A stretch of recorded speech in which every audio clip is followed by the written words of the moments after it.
Hi, my name is Chris Brennan, and this is the 185th episode of the Astrology Podcast. So I'm recording this today on Sunday, December 16th, 2018, starting at 2:54 p.m. in Denver, Colorado. And like I said, this is the 185th episode of the show. So joining me today is Lisa Ardere. Hi. Who's a fan and listener of the show, who's traveling through Denver. And we had a conversation yesterday at the coffee shop about this recent discussion that's been happening in the astrological community about why, the way it's being framed is why are more men not into astrology, or why are more women into astrology than men? Yeah, I think the point that many of the authors are making is why do straight men discount astrology more so than other populations? Right. And I really liked the answer that you gave to that question, as we were just talking about different speculations that different people have about it, because this has actually been a discussion in the astrological community in one form or another for at least the last 10 years that I've been around. So I thought it would make for a good discussion. It's kind of a difficult discussion because there's so many different perspectives on it, and sometimes it can get kind of tense, but I thought we could try to talk about some of the different perspectives on it and maybe just explore the issue, even if we don't come to a definitive conclusion and answer. Sure. There are a lot of variables and factors that go into this thing that we're picking out as a phenomenon. So Right. I don't think we're going to find one simple answer, because I think there are a lot of things contributing to what's going on here. Yeah, and that's sometimes the difficult thing, is sometimes people want there to be a clear answer, a singular answer to things, but sometimes things are complicated, especially when you get into difficult questions involving gender and societies and things relative to both of those two topics. Sure. I think in anything that you look at, you can't just look at a person's natal chart and say, oh, well, your sun's in Scorpio, so this is why your life is like this. Yeah. So, and that's astrology in a nutshell, is that things are actually complicated, or more complicated than they seem at first. And that's one of the things I think that new students of astrology realize very quickly once they get into the subject. So, of course, when it comes to a broader topic like this, it's going to be complicated as well. Okay, so let's start maybe what's your background, or where are you from, and what's your background in astrology? I am originally from Oklahoma, currently living on an island in the Puget Sound in Washington. I've been studying astrology for about 3.5 years. Started off in more modern psychological studies, and over the past year or so have been studying traditional techniques, Hellenistic astrology. Okay, awesome. And you've been listening to the podcast for a while, I think, right? Yeah, in the last 1.5 years, probably. Okay, cool. I tried prior to that, but I needed to beef up my chops a little bit more before I could really hang with the cool kids. Yeah, I think that's a common experience that I see in the iTunes reviews, that people find the podcast at first and just think it's way over their heads and they can't deal with it. But sometimes eventually they come back once they're a little bit further in their studies and realize that there's, more for them in the long term, even if it was a little hard to pick up in the short term. Sure. For me, it was really sort of inspiring to see that there's so much more to it than, sun signs, or look out for Mercury in retrograde. Right. Mercury in retrograde. Right. But sort of, it was a bit of an impetus for me to increase my skill level and learn more. And I've definitely benefited even from that. One time when I was Chris is talking about Mercury being active in his chart, and I don't know what that means. And who's this Australian lady? Right. And who's this other guy that keeps talking about weird occult magical stuff? Right. Austin. Yeah, and then you were the famous author of the famous bingo card for the Astrology Podcast. I did do the bingo card. I did not expect it to gain the popularity that it did, but I'm delighted that people liked my joke. Yeah, it definitely resonated with a lot of people. There's a lot of things that we do way too commonly, so now we're all a little paranoid about repeating any of those on the forecast episodes. Well, I really hope that it came across that I was doing it in good humor, and not as a sort of a subtle jibe. Sure. No, it was taken very well. Wonderful. So I should get those printed up at some point just for I'd like to tags. expand them, and I'll send you volume 2 Okay. of the Astrology Podcast monthly forecast bingo card. Yeah, I look forward to that. And people, you have a Twitter account. You're active on Twitter. What's your handle there? My handle is at Lisa Ardere, Okay. which is not the most intuitive thing to spell. So it's LisaArdere. Okay. Well, people can check that out because that's where you originally posted the bingo cards. So I'm True. sure we'll see version 2 there before too long. I expect you might. All right. So let's get into this topic. So it actually it started about a month ago, November 15th, 2018. There was an article published in Vice UK by a journalist named Hannah Ewens. And the title it was kind of like a weird title, but it was titled "Why Straight Men Hate Astrology So Much." And what it was is she kind of went around and did interviews. It was only with men, where she did interviews trying to partially get to. I mean, it's like an inflammatory kind of clickbaity title, but the underlying topic that she's trying to address is a question that actually has been one for probably a few decades in the astrological community, which is, why does it seem that there's more women who are into astrology than men? And that's been a question that's sort of, I've heard professional astrologers talk about as like a legitimate just question and sort of discussion topic at different points in the community. And different speculations are like put forward. And this generated a ton of discussion last month, I felt like, online. Some of it was good. Some of it was kind of tense. There was a great response by Samuel Reynolds, who wrote it for astrostyle.com, titled "Do Straight Men Really Hate Astrology?", where he tried to sort of address the topic, but also a little bit like, I don't know if he was trying to take them to task, but he was kind of trying to steer the discussion a little bit in a different direction, it almost seemed like. Or how would you characterize his response? I really liked his response. It seemed like he wanted to maybe come at it from more of a perspective of, let's look at what's actually going on here, instead of just attributing this to a gender and sexuality as a whole, and just saying that, well, that's just the way straight men are. Right. Sort of look at the contributing variables there. And I felt like he gave a pretty balanced take, according to his views. Talked about how toxic masculinity plays in there, and how, maybe straight men aren't into astrology or maybe even like poetry as much anymore, but they'll put many down on a ball game, Right. which Yeah. is another type of prediction. He was trying to say that they have other like kind of like fantasy, to the extent if they're characterizing astrology as fantasy, but then they have their own sort of things of that nature. Sure. He listed off some other ones that were like video games or other stuff like that. Yeah. And then, went on to make further points about how, he gets it if the astrology that maybe these straight men are coming across is like poor practice astrology.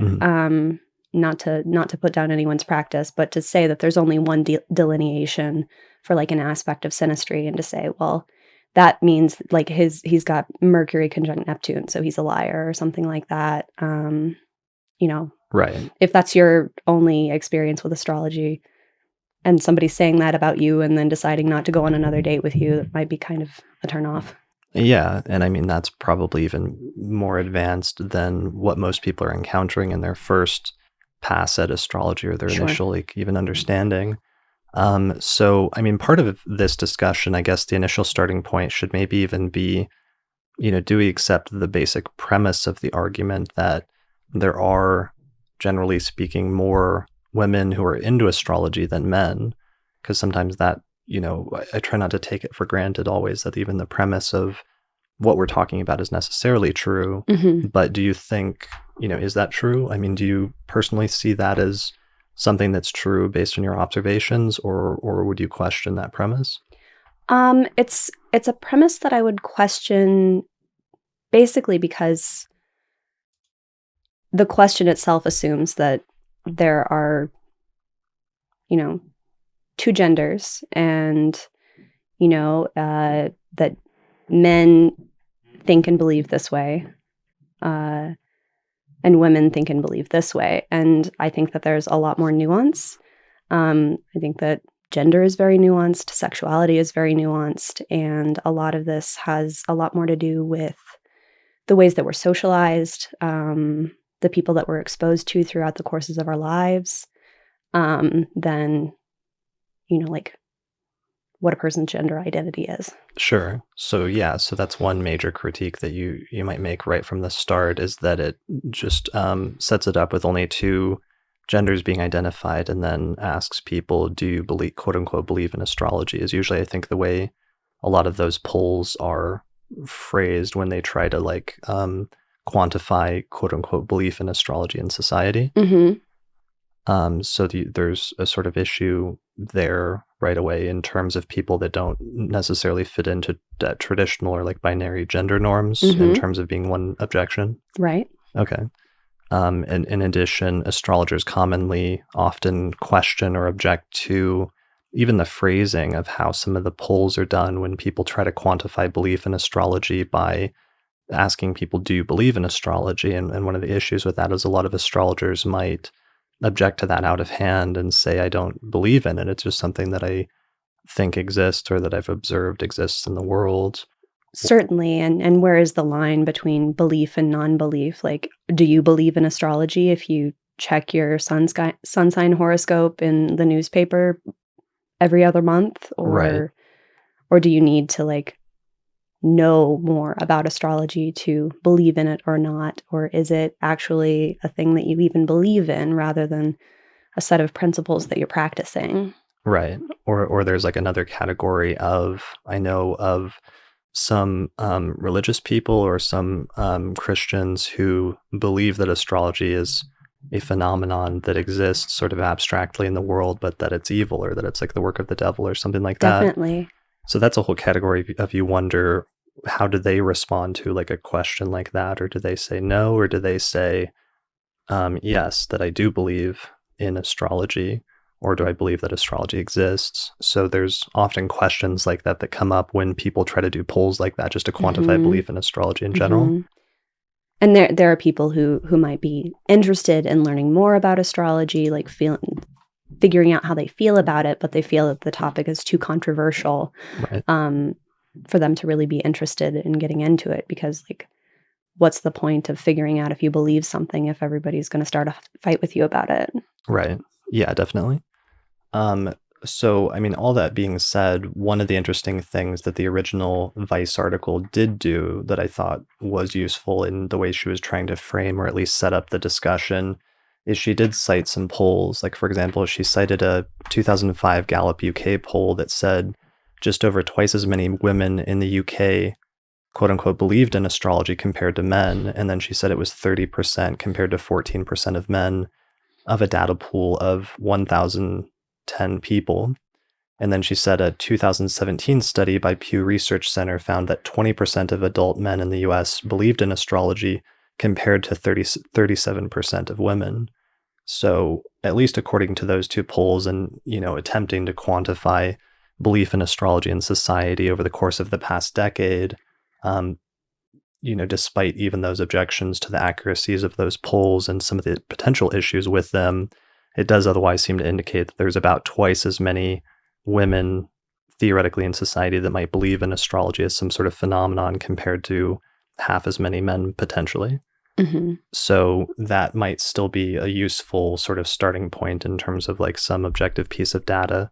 And then just circling back around, I mean, I do, when I look at the astrological community, and part of the reason that this often comes up as a discussion topic is it does seem like there are more female astrology enthusiasts and that are into astrology compared to men. Just when I walk into people sort of in the community in general, or when I look online in places like Twitter and things like that. Mm-hmm. So that when I see polls like that, that doesn't necessarily surprise me, or that kind of fits what I would otherwise expect, all other sort of objections aside. Is that the case for you as well, or how do you feel about that?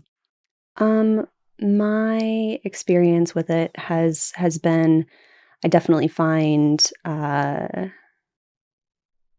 more open interest in astrology from people who don't identify as cis men. And when you use that term, could you just explain it for anybody that isn't familiar with it? Okay, so cis is just the concept that you identify with the gender that you were assigned at birth. Okay. So a man who has male on his birth certificate and feels like a man um, might be less likely to openly express interest in astrology, or might be more inclined to uh, openly disbelieve or disparage astrology. Mhm. However, if I'm having a private conversation with someone, I wouldn't say that that necessarily holds up. Mhm. So I would be curious to see, if I could, like be a fly on the wall in each of the rooms of these people as they're taking this quiz. Is this a quiz made up of people who are like, "Oh, this says, do I believe in astrology?" Right. Sure, I do. Or no, I don't, and I'm going to tell them about it. Sure. But I see a general trend toward people at least being more interested in astrology. Mhm. People of all genders. Okay. Yeah, I mean, it's definitely, I've been surprised over the past year and really excited to see that there is definitely like growing interest in astrology. And that's something, especially among younger people, it seems like in their teens and 20s, it seems like there's a whole new generation of people coming into the field, and that's both, um, all genders, or men and women seem to be becoming more interested in it in the younger generations. And that was something I was initially kind of skeptical about, but then Mhm. a year ago, because I wasn't sure if it was just like a media thing, or if um, it was just a, yeah, I just wasn't sure, because I thought there was like mixed signals about different things. But over the course of the past year, it's really shifted my perspective, and I've seen much more people talking about astrology in a way that I didn't even a few years ago, and definitely 10 years ago when I was in that age group. I didn't see as many people talking about astrology. It's definitely more a part of the cultural consciousness than it was 10 years ago, whether people believe in it or not. Sure. And I think because there's a lot of information available, there's a lot more internet than there was 10 years ago. Right. Um, Well, and that was one of the questions, was I wasn't sure if it was just that it was more visible because we could see people talking and talking about their hobbies and their more like idle thoughts through things like Twitter, whereas like 10 years ago you didn't necessarily have that. And if it was just more visible, something was always there, or if it was actually growing in popularity in some like quantifiable sense. I think that that's less likely to be the case than the fact that because things do travel so quickly through the internet, that astrology has become more of like a cultural meme, Right. that people are engaging with much more frequently than they were 10 years ago. And because there's more exposure to it, people are able to either keep or change their opinions. If you're not exposed to a concept, there's not really an opportunity for you to make up your mind about it. Right. Yeah, and it definitely, one of the other big changes that I've noticed is 10 years ago, everybody would know their sun sign, their basic zodiac sign, but now through the availability of like chart calculators like astro.com and cafe astrology and stuff, like a lot more people know not just their sun sign, but also their rising sign and often their moon sign as well. Like the Mhm. concept of like the big three has become much more ubiquitous than I feel like it was 10 years ago. And that was a really surprising development that I wasn't anticipating. Absolutely. Yeah. Okay. So in terms of this, the premise of this, though, so before we can go on, because I kind of thought we were sort of on the same page about at least the perception that it seemed like there was more women that were into astrology, and it was more of a question about like why that is, but you sound a little bit more skeptical about whether that's actually genuinely the case.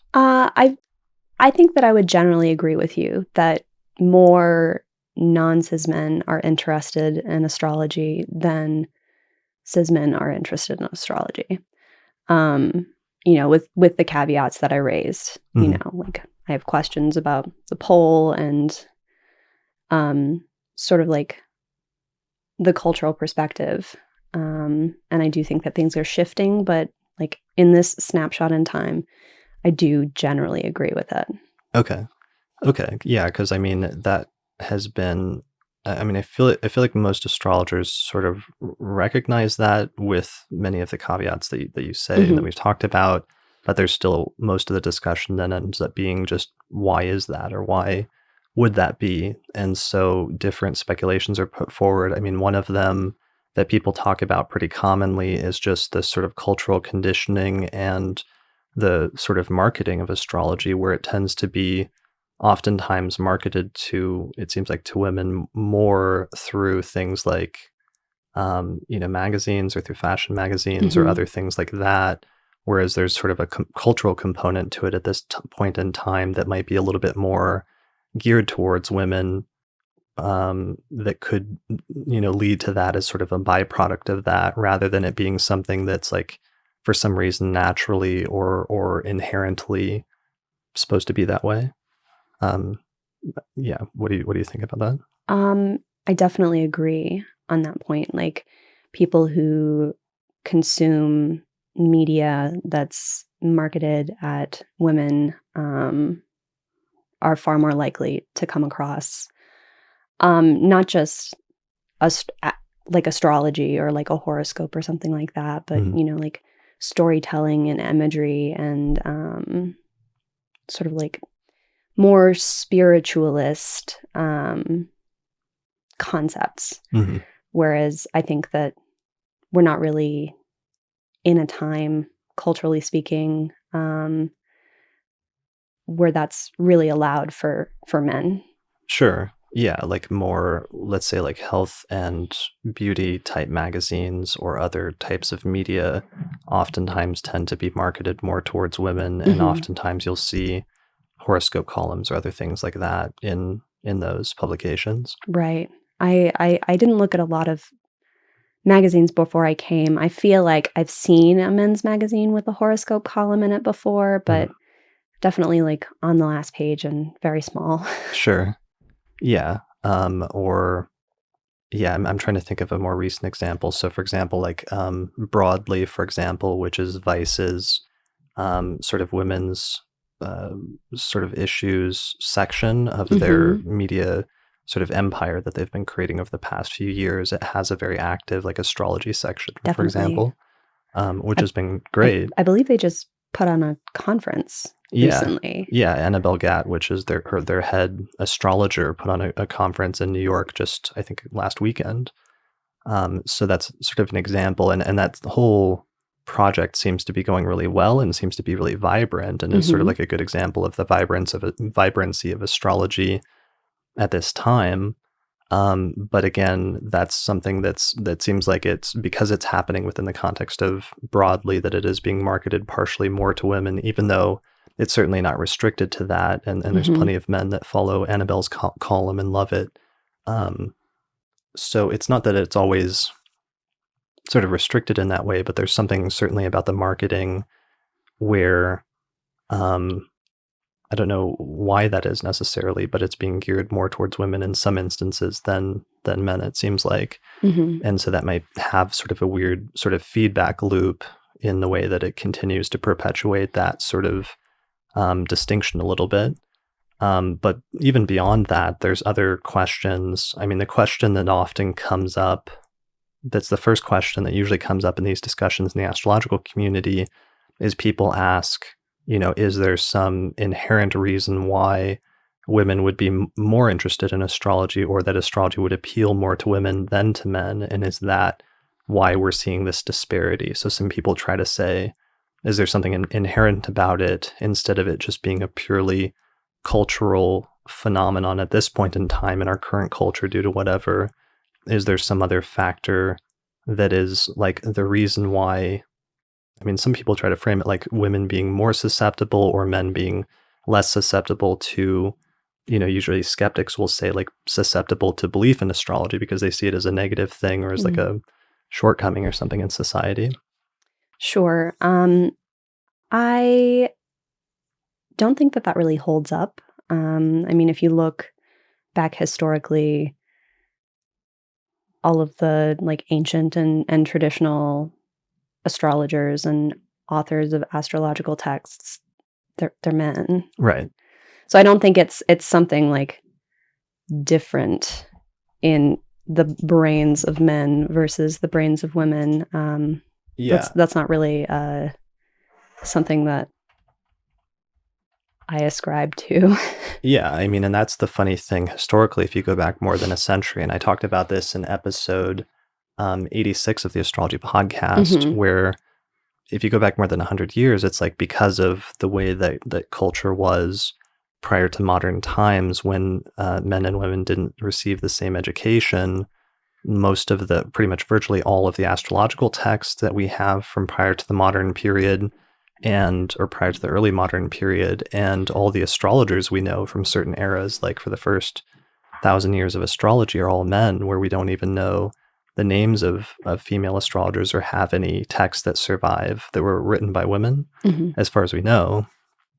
And so that's an interesting inversion then in modern times. And that just sort of leads to a deepening question about it, why it is so different now, where it would have been something largely practiced by men up until the modern period. And then suddenly we have this interesting reversal potentially that's happening, at least in our society. Well, I think there's a long-standing phenomenon of devaluing things that are for women, like going on back possibly all the way.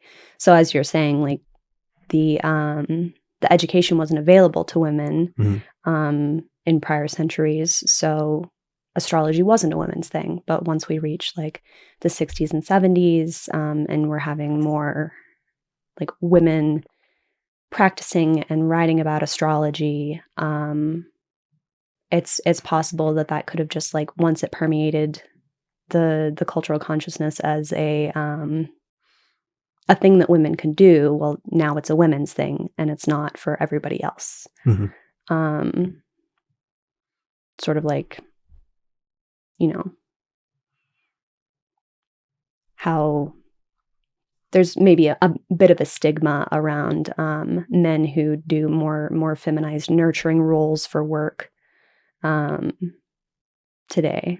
Right. Like I'm trying to think. I saw some chefs actually discussing this on Twitter. I don't know how I came across this, but they were discussing like cooking, for example, being a supposedly traditionally like feminine thing, Hmm. but then in the actual cooking profession, when it came to chefs, that it tended to be more dominated by men until recently.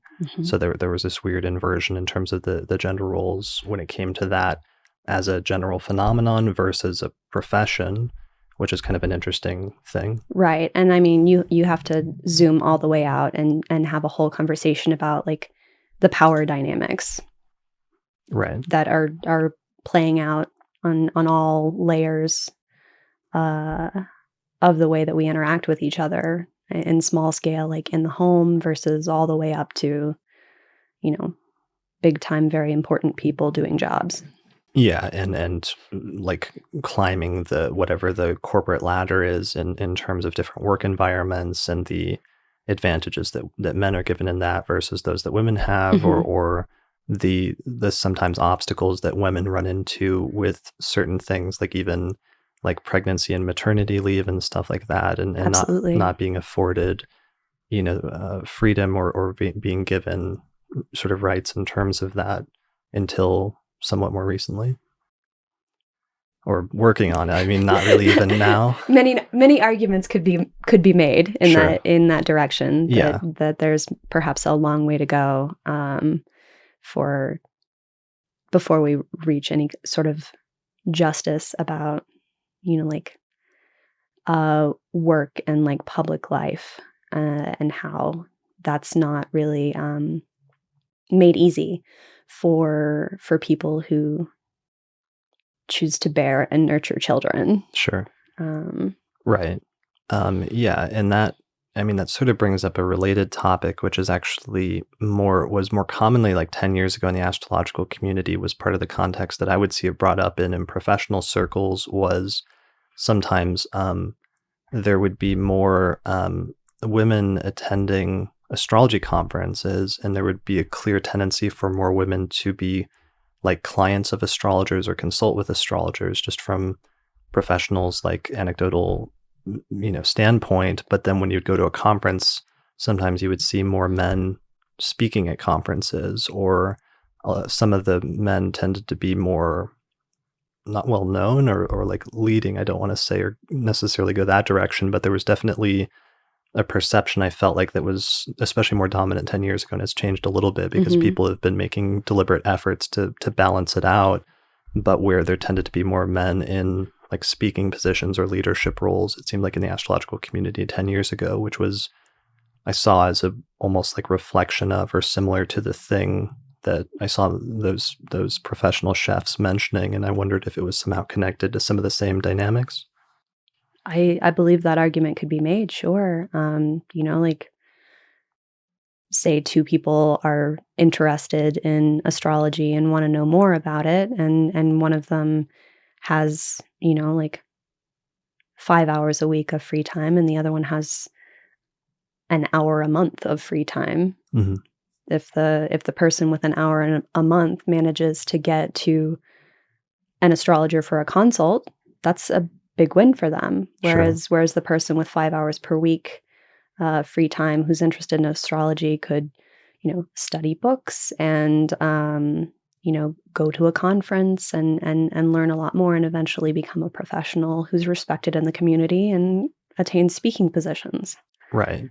There's even other stuff that I've heard discussed about the sort of social conditioning of men and women, and the having the feeling confident or feeling comfortable putting yourself out there and like doing something like saying, give me that speaking position, or I believe I should have that speaking Yes. position, versus being selected for it or not feeling comfortable, being put in that position where you have to just like ask for it in that way, or sort of be not forceful, but I'm trying to think of the term, but that there might be some things surrounding just different social conditioning between men and women that might contribute to things like that as well in terms of the professional sphere, and why we were seeing weird sort of byproducts like that in terms of things like conferences. Hmm. Yeah, a person who's socialized to be assertive and to ask for what they want and to push a little bit against boundaries that are set up in between them and their goal is more likely to, you know, get a speaking position than a person who was socialized to anticipate other people's needs and sort of shrink their boundaries inward. Right. Yeah. Let's move this a little. Yeah, that makes sense to me. And there's so many like little things like that that, like we said earlier, just to reiterate the point, all like contribute across the board in a cumulative sense, where it's not necessarily any one thing, but it's all of these little things like that that probably add up to some of the larger disparities that start seeming more evident. Sure. Yeah. I think there are more factors than we've addressed here. Mhm. Even perhaps going beyond like gender socialization. Um, like we're living in a time where sort of the dogma of our age is more of like a scientism type of thing. So like people who would um be dogmatically adhering to a religion in a different century are now dogmatically adhering to what they believe to be science and rationality. Right. Yeah, that was a point that you made yesterday that I really liked, where you pointed out that it might be similar to or connected to things like the division between like the STEM field versus the humanities when it comes to academia and some of the divisions that you see there. Sure, yeah, I see a general devaluation of the humanities. With we live in a time where growth and like profit mindedness and attaining newer and greater heights is far more valued than you know the ability to knit together disparate experiences into a story that will sort of encompass everyone Mhm. who's involved in it. Right.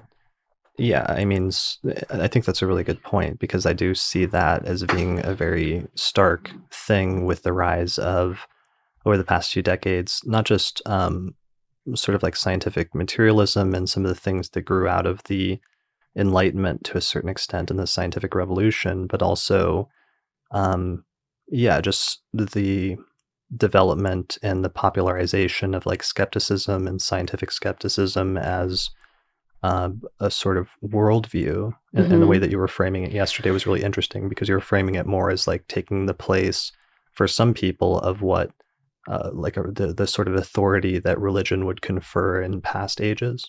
Yeah, and I want to be clear. I encourage and practice healthy skepticism. Right.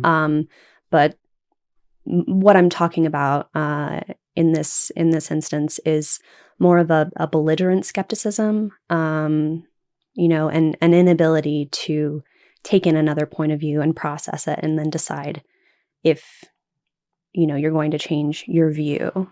Um, Right. a lot Well, of people who I hear arguing, like that's not real. There's no science to prove it. Um, would maybe not have their minds changed if they saw a study on the fact, because if I don't already believe it, then it can't be proven.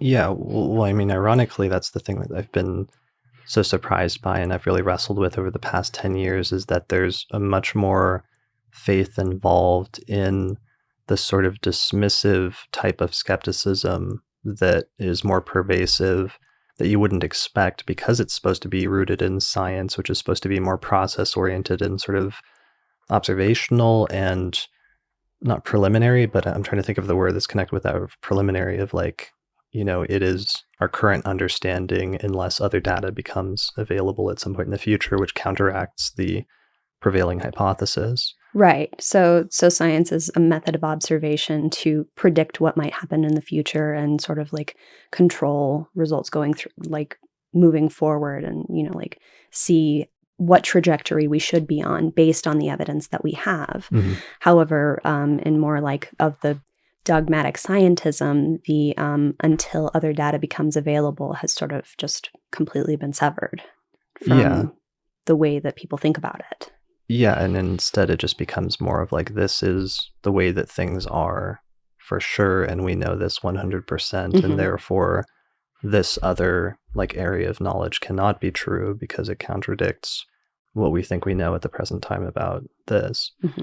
Um, yeah, and it does become a bit more dismissive, but so there, I think the connection that you were previously making was that there's a tendency for people that are more into like the STEM fields to adopt more of that type of ideology and more of that sort of quick, dismissive sort of approach to skepticism, which I think if it's also true, which I think it's generally agreed on, that there's a sort of gender disparity in the STEM fields where there tends to be more men that go into STEM. Um, and what is that short for? It's called science, Science, technology, engineering, mathematics. probably. Yeah. So that there's more men that go into that. If there's more men adopting that form of dismissive scientific skepticism, and what I mean by that is the way I see it manifest when it comes to astrology is most of the time, almost every skeptic I've ever met knows very little about astrology, Hmm. and they just develop enough basic familiarity with it to they've heard some theories, or they've heard some counter arguments against it that seem compelling just based on a shallow understanding of astrology. And they have just those like 3 or 4 basic sort of stock, what seem like reasonable objections to astrology, and use those in order to dismiss it without necessarily knowing that much about the actual subject. Right. Yeah, there are definitely the anti-astrology talking points, Right. like heliocentrism. Yeah. And also, not every person in the population falls into one of 12 categories. Not everybody has the same day is usually how that's one of the ways they phrase it. Is like, if my horoscope is correct, then every person, all 12, there's going to be 12 different types of people that will all have the same day each day. Right. Yeah. So, but it's like, so that's a sort of dismissiveness, but it's like a sort of shallow dismissiveness to dismiss something without knowing much about it. And it's usually primarily directed towards sun sign astrology, because that's about all a general person would know about astrology if they haven't taken any time to look into it further. Is just the basic thing of like what you would see in a horoscope column or something like that. And the basic premise that there's 12 signs, they have certain qualities, and there may be some predictive sort of ideas associated with that. Definitely, yeah.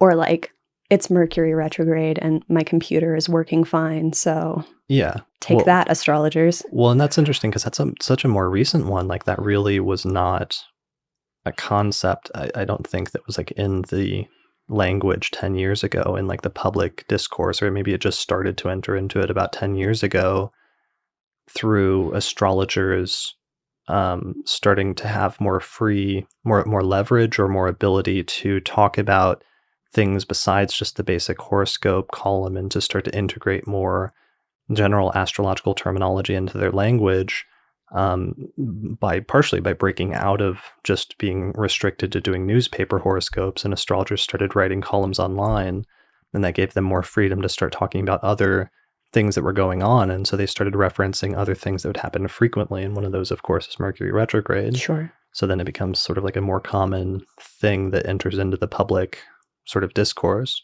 But it's funny that which I almost view as a more advanced concept compared to just sun sign horoscopes has now become sort of one of the cliche things that makes people's eyes roll sometimes. Yeah. To go back to like the talking points thing, it's sort of more of a, let's see. So in conversations, primarily online, but certainly in person as well, they're not really conversations necessarily. It's not an exchange of ideas, is I guess what I mean is, more often I'll hear 2 people in the same room asserting separate points at each other. Sure.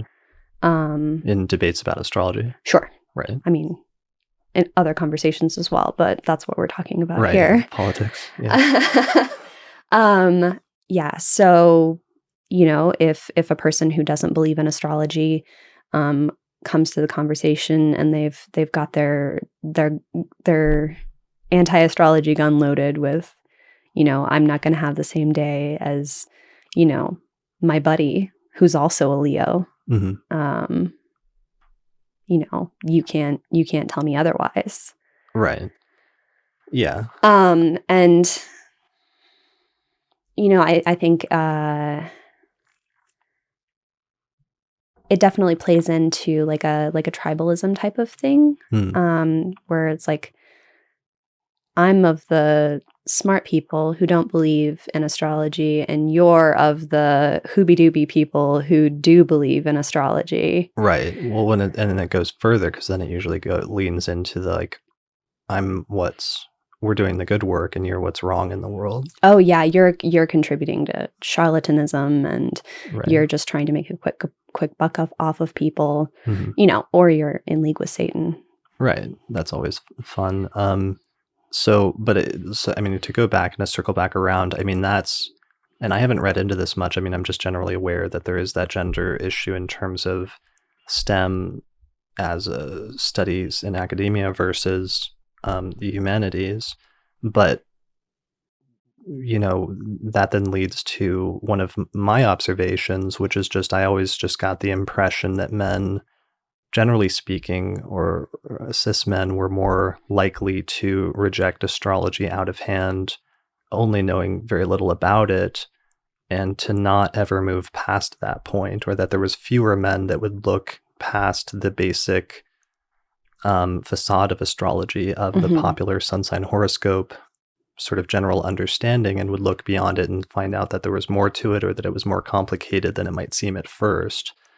And that was kind of the barrier, is that barrier of entry was that it seemed like there was more men having a tendency to reject it, whereas for some reason more women seemed like they would not immediately reject it out of hand, but that they would sometimes take the time to look beyond the initial thing to eventually find out that there is more to it, and then they would pass that threshold into the like full-fledged astrology category. And maybe it's connected with whatever is connected with that gender divide in terms of the STEM fields, or maybe I don't know. So one point I do want to make about STEM is that it's not that it's just men going into STEM. Right. It's more men, and like more cis men are making it through to successful positions in STEM. Okay. There are lots of like school children who are like little girls who are interested in science. However, as they progress through academia, they are met with barriers that men aren't. Okay. And that can stymie their growth in the field. Mm-hmm. And Samuel actually spoke to this in his sort of rebuttal, that like people who are not men are maybe a little more likely to run into a barrier and need to examine it to figure out how to get around it. Right. Whereas, someone who hasn't run into a barrier like that, who, has been on a straight trajectory the whole way through, if they come up against something that they don't believe in, there's no need to examine this. We can just barrel over it and continue on our trajectory. Right. Yeah. I mean, and that is a really interesting part of this. And I don't know if this is partially what you're saying or where you're going with that, but the idea that also in terms of having one's experiences like valued or devalued, and if there was something about people in society that more commonly had their experiences devalued, not immediately rejecting something that seems weird like astrology just because it seems weird or out of the ordinary, versus those who haven't had that experience as much, perhaps being quicker to just reject something out of hand. I mean, is that partially what you're saying? Because I know that's another part of this discussion that sometimes comes up. Sure. Yeah, I think that can play into the whole like people who seek validation of their experiences versus people who don't feel that need or have that need sort of quashed earlier on in their lifetimes. Right, because I mean, that leads to the other part of the observation that usually comes into, and part of the question that astrologers sometimes discuss or try to answer, is that it's not just, cis men or cis women, but also there tend to, in terms of like the LGBTQ community, there tends to be more of them represented in people that are into astrology in terms of the astrological community in some instances. Mm-hmm. It seems like, or at least sometimes that's the general observation and the assumption sometimes it's made, or sometimes I see people speculate that perhaps it's due to that phenomenon of having one's sort of experiences not validated, and therefore not being as quick to reject seemingly weird or things that are outside of the mainstream, let's say, as somebody that hasn't had that experiences. Sure. I mean, so if we can think about astrology as a sort of like a storytelling technology, a series of archetypes that, all of which are played out in each person in one way or another. A person who comes up against archetypes within themselves that don't fit into maybe the more popularly ascribed archetypes that are allowed for, like, you know, if you were born with this type of body, these are your tasks, and these are the ways that you're allowed to feel, and these are the jobs that you're allowed to do. You know, if that set of archetypes works for you, then you don't necessarily need to question that or see how other jobs, other tasks, other feelings can be a part of your experience. Whereas, you know, like, if someone doesn't necessarily, like, feel like that gender or sexuality or set of allowed feelings really matches with what's going on the inside, it's like, well, maybe there's more to me than what's allowed. And that's a whole process to even get there. Sure. But going through that process perhaps would, you know, make a person more inclined to accept that there are a lot of different pieces of a human being, and they're all there regardless of what the person looks like or what, you know, like, socioeconomic status they were born into, or any number of things like that. Yeah, that makes sense. And then one of the things that's changed in modern times that's also worth talking about in terms of this discussion, and I don't know what role it plays, but it's often commented how there's been a shift in 20th century astrology compared to earlier forms of astrology, where earlier forms tended to be more predictive, but then starting in the early 20th century, there was a shift and there was a push to make astrology more focused on character analysis and psychological analysis, starting with people like Alan Leo that pushed it more towards character analysis, and then eventually through people like Dane Rudyard, and then later in like the 1970s and 80s, astrologers like Liz Green and Howard Susportas and other psychological astrologers that are explicitly trying to reformulate astrology in a psychological context. And to the extent that modern astrology is more focused on character analysis and psychological analysis and psychological reflection, if there's something about that, and I don't know what the answer is, but that's one of the speculations that's sometimes put forward, because I'm trying to like recount all of the different speculations that I've heard over the years by different astrologers. One of them has been that the framing of modern astrology, because it's more character-based and psychologically based, there's something about if women, there's a question that's sometimes asked about if women are inherently more geared towards psychological introspection and being somewhat more introspective, as well as caring more about how other people are feeling on some level, or wanting to analyze or be introspective with respect to others, and if that's somehow connected with why psychological astrology or astrology as a character analysis or a psychological tool would be more appealing to women in its present form versus what men perceive it to be in that context. Sure. I think that goes back to part of the socialization conversation earlier on, you know, like, how do I be nurturing? How do I look, how do I make myself accommodating for a person leads to more introspection than this is what I need to do to achieve this status. So I'll be interested to see in the future, as more ancient techniques become popularized, if there's maybe a few more men becoming interested in astrology, because, like, through the marketing machine, if you're able to say, basically, if you're going to look at someone's zodiacal releasing periods and say, you know, let me tell you when's a good time to do big things at your job or whatever, you know, like, market it toward men, like, here's how to, you know, I can predict when a good thing's going to happen for you or when an important thing is going to happen for you or something like that, versus, if you're not socialized to be interested in what's going on inside of like your emotions or to interpret what your thoughts mean, to just take your thoughts or emotions as things that need to be acted upon, then introspection is maybe a little less compelling. Sure. Yeah, I mean, that makes sense. And that will be interesting in the coming decades with the revival of traditional astrology and growing interest in the more predictive forms of astrology, if that does have some effect and if that does cause any shifts, or if that's even actually is like a relevant motivating factor.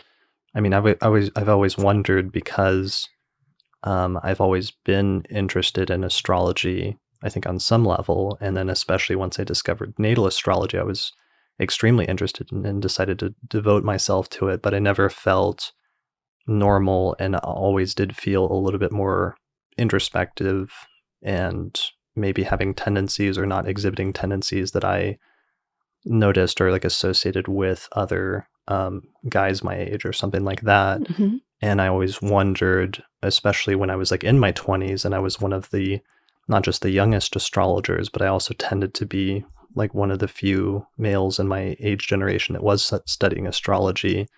I wondered what did make me different or what set me apart from other men, where fewer men were interested in the topic from just what I could see. Mm-hmm. So yeah, I would be interested if that was a piece of it or if that did have any change, and if some of what we're seeing now is just temporary based on different societal or other factors that just relate to right now, and in like 3 or 4 decades it's just like radically different, and this conversation itself becomes like an interesting like relic of this time period in some way. Yeah.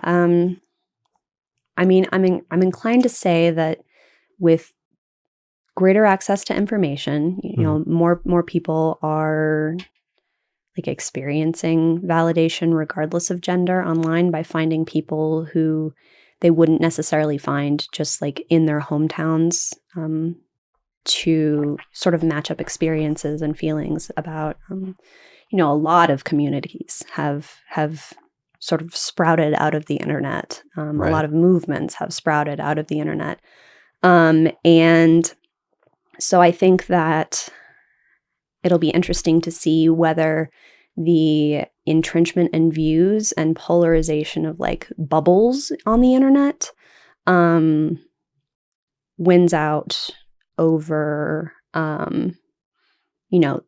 the possibility that you can be exposed to so many different kinds of people and learn so many different things about yourself, and instead of like having this feeling inside of yourself that's like eventually gets quashed down because you've got to go plow the field or whatever, you can sort of explore that more and associate with yourself with people who also feel the same way.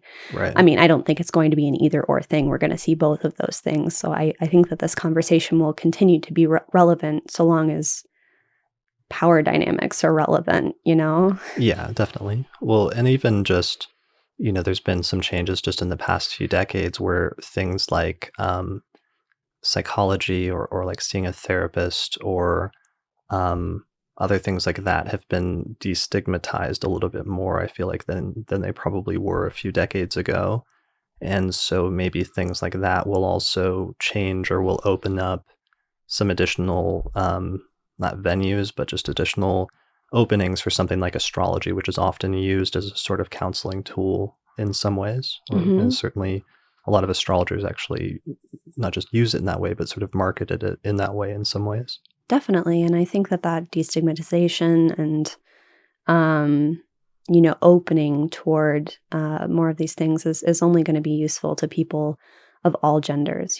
I certainly don't think that cis men are benefiting from not being allowed to have emotions or express emotions other than anger, Yeah. Yeah, exactly. So there's different cultural things surrounding that are changing. And then there's also, certainly in the past decade, things have been changing involving, I mean, one area that we haven't gotten into much is just the sort of expanding discussions about gender and sort of a push towards, even within astrology, of sometimes rejecting just purely sort of binary labels, and becoming more inclusive, about things outside of that. Sure. I mean, it's not common for people to acknowledge that there are more than two genders and that many people aren't male or female. Mm. Lots and lots of people. And we see that sometimes, in conversations on Twitter about like people really struggling with the gender assignments of planets, and finding new ways to talk about that, like active versus passive or diurnal versus nocturnal, things like that. But I mean, like, the fact is that these are energies and labels that, like, the energies are present within all of us to varying degrees. The labels that we are assigned are not always the labels that work for us. And I think that opening to that a bit more, sort of maybe dissolving those rigid boundaries a little bit, is helpful. Sure. When a person doesn't identify as an either or, but perhaps somewhere in between, or maybe not on that scale at all, if we allow for that in our language as astrologers, as people who are helping people make sense of their lives through this language that we're translating for them, that's a service that a lot of people that I'm describing need. Like, astrology should be for everyone, not just people who identify this way or that way.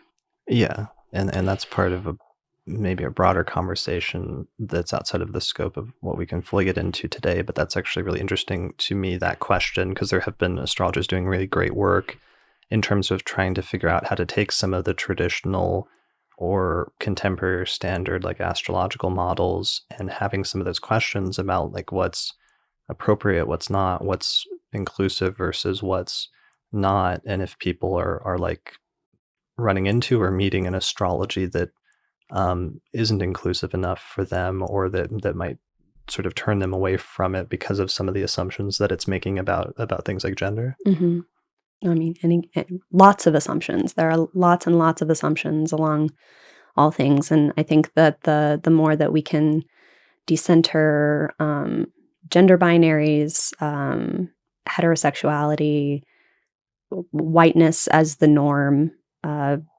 like higher socioeconomic status, the more that we can include and remember that there are people who don't fit into these categories, the better off we will all be.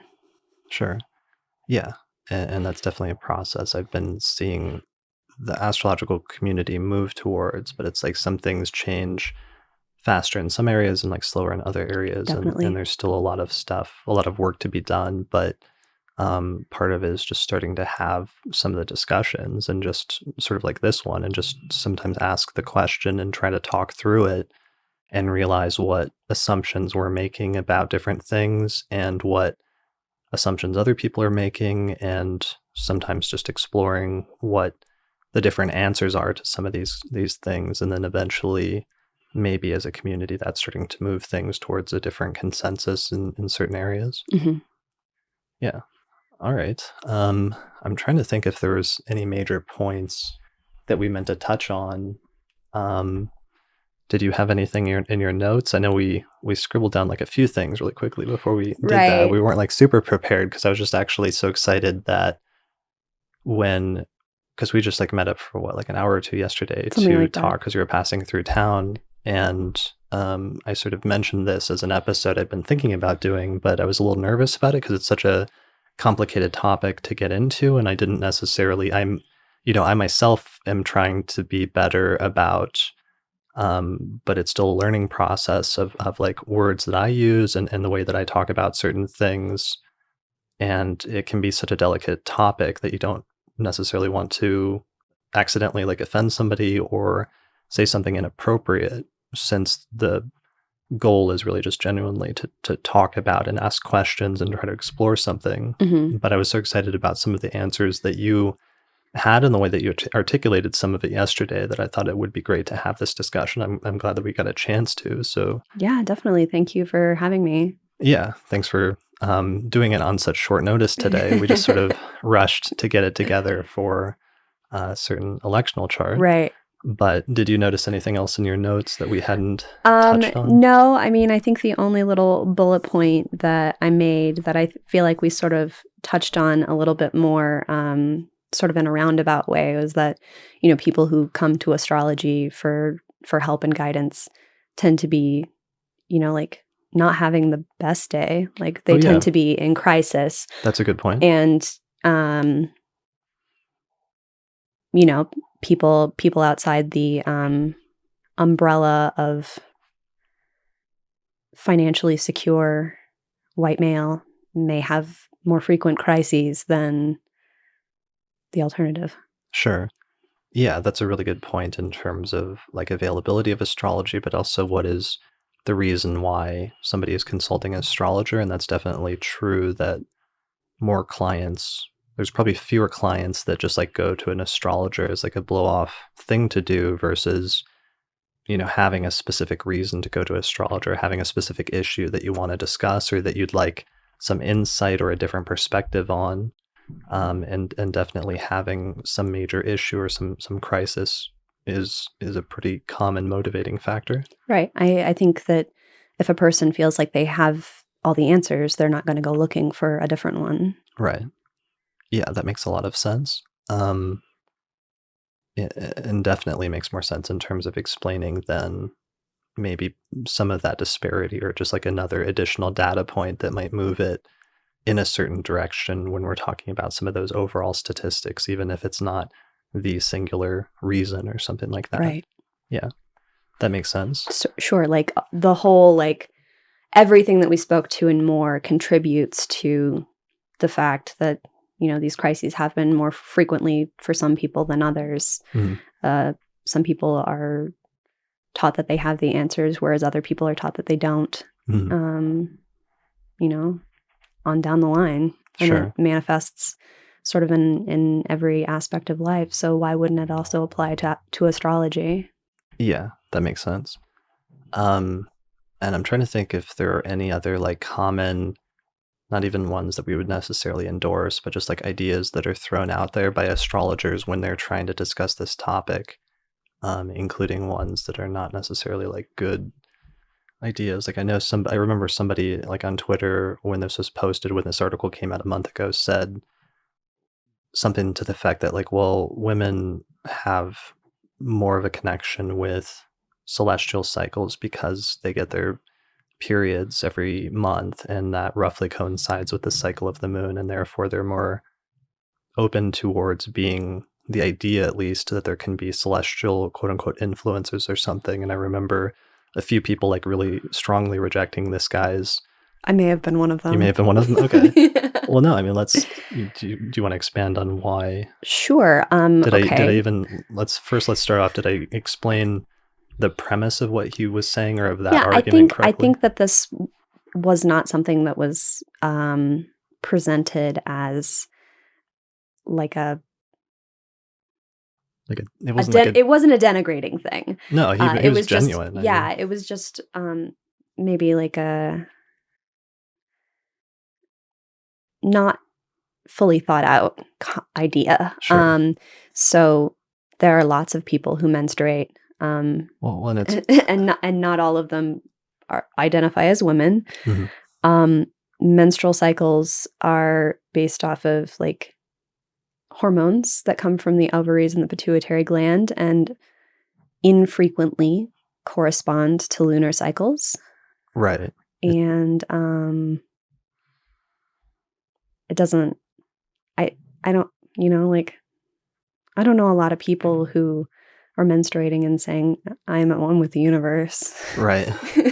Yeah. I mean, I guess it's just because it's tied in with like a lot of other things, like ideas of like celestial influence, and if that's what astrology is based on. Mm-hmm. And there is actually a common argument that goes back, I think it goes back to Ptolemy, or it's like a roundabout thing that goes back to Ptolemy, where people sometimes that associate astrology with celestial influence, like astrologers or astrology enthusiasts, they'll adopt the argument of like, well, the moon coincides with the tides, and when the moon is in a certain state, that you'll have high tide and low tide, and therefore by extension it makes sense that the rest of the planets should also similarly influence us or have some influence on earthly events as well, which turns out not to actually be a very good argument, because while the moon is very close to us and therefore has a major gravitational effect, like the other planets are so far away and gravity drops off dramatically Mm-hmm. at different distances pretty rapidly, so that other planets have relatively minimal gravitational impact on us, and in addition to other stars and other things like that, so that it's not actually a good scientific, like physical explanatory mechanism for astrology. It almost seems like a spin-off of like an argument like that in some sense. Totally. Yeah. Sure. I mean, I'm sure that there are women who would disagree with my point. Yeah, I mean, But, like I don't think that I'm making the argument that this body that's close to us, that has a measurable and definite effect upon the gravity of our planet, has no effect upon humans. I just mhm, don't think it has an effect upon only humans with a certain chromosomal alignment. sure. I mean, is there anything to the idea that, like, I'm trying to think of what, just the idea that women who do experience that would have a regular recurring physical cycle of some sort, and therefore might be open to the idea of other cycles in their life. Whereas I'm trying to think of if men that don't experience that, if they do have any similar experience of like cyclic phenomenon. Certainly they wouldn't, I can't think of any like physically necessarily, except for like Mhm. aging and getting older and some of those processes that are over a much longer period. I guess you have the annual cycle of like the seasons, which is something everybody experiences, and everybody experiences like their birthday from one solar return year to one year. Certainly, and, like, sleep Oh cycles. yeah, sleep cycle, that's a really good one. Um, there are people who have, go through emotional cycles throughout the course of, a year or a month. Mhm. I think that there are lots and lots of cycles, experienced by people of all genders, and they come from lots of different things, like, if a person goes to the gym 3 times a week, this is also a cycle. Sure. Um, so for me, that argument, of women and the moon because of menstrual cycles just seems kinda not a thing. Sure. Yeah, I just thought it would be worth discussing, because Sure. I've definitely seen it like invoked before by different people. It's a pretty popular thing. Mhm. Like there are groups of pagan adjacent people, I think, who feel really strongly that that is real, and that is a fine belief to have. I don't share it, but that's fine. Yeah, and you actually mentioned the word pagan, and that reminds me of an article somebody sent me a few days ago, and I forget, I wish I remembered where it was from, but it was, I think it was in the New York Times. It was like an op-ed piece talking about like paganism being on the rise as like an alternative to Christianity or towards more established forms of religion amongst like millennials and like the younger generations. And I think it was, I didn't read the whole article, but I think it was commenting on this thing that we saw really strongly over the past year while Jupiter was going through Scorpio, which is one of the interesting side effects of that is like there was this weird like rise in interest in like magic and like Mhm. sort of like a cult type. I don't want to say a cult because it's such a weird broad term that could mean so many different things, but just certainly rise. We certainly saw it in the astrological community. Rise in interest in astrological magic was definitely a topic of conversation this year. Sure. Yeah, that's definitely something that hasn't astrology and magic have been disconnected for a really long time, and we're just starting to knit those. Well, we members of those communities, members of both of those communities are just starting to see like a knitting together of that a little bit more, which is really cool because they started off together. Sure. But yeah, I think there's a lot of different perspectives and points of view and things that need to be examined with that. And, this sort of plays in a little bit to the argument of, is astrology divination or causal? Right. I feel like we could talk for 1,000 years about all of this and never really come to a set answer. Right. The title was The Return of Paganism. Maybe the subtitle is like, maybe there actually is a genuinely post-Christian future for America, by Ross Douthat, opinion columnist for the New York Times, December 12th, 2018. But it was just interesting because I remember one of the comments on Twitter was about like quote unquote witches or witchcraft and other forms of like divination or occultism being like sidelined or being practices that were somehow like on the fringes of society historically, and then therefore this person was, I think, associating astrology with that in some ways, to the extent that it's kind of on the fringes of society now.